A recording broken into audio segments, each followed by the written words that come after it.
नमस्कार शेतकरी मित्रांनो, आज आपण श्री विशाल पाटील साहेब यांच्या प्लॉटवरती आलेलो आहोत। या प्लॉटची पार्श्वभूमी थोडक्यात सांगायची म्हणजे तर हा प्लॉट अडसाली जी लागण होती ती मशीनने तुटली आहे, ऊस हार्वेस्टर मशीनने, व हा प्लॉट अतिशय मोठ्या प्रमाणात आलेला होता व ऊस पडलेला होता। त्यामुळे संपूर्ण प्लॉट हा मशीनने प्रत्येक सरी रिव्हर्सने काढली आहे। म्हणजे एका सरीमध्ये 2 वेळा मशीन फिरल्यामुळे या प्लॉटमध्ये मोठ्या प्रमाणात तुडवा झालेला आहे व जमिनीचा खेटा झाल्यामुळे अशी खोडव्याची परिस्थिती होती की खोडवा फुटेल का नाही ही शंका होती।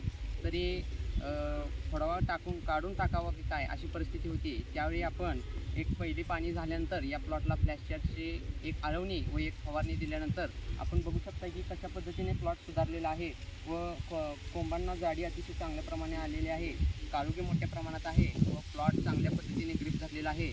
तरी आज या प्लॉटची वय 75 ते 80 दिवस झाले आहे व आज आपण या प्लॉटची मोठी बांधणी करत आहोत।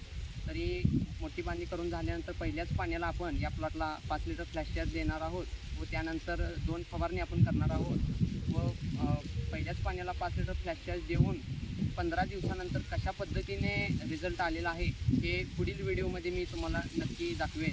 तरी अशा पद्धतीने प्लॉट डेव्हलप करण्यासाठी व अनुभव घेण्यासाठी आपण ही फ्लॅशचार्जचा एकदा नक्की वापर करावा मित्र। धन्यवाद।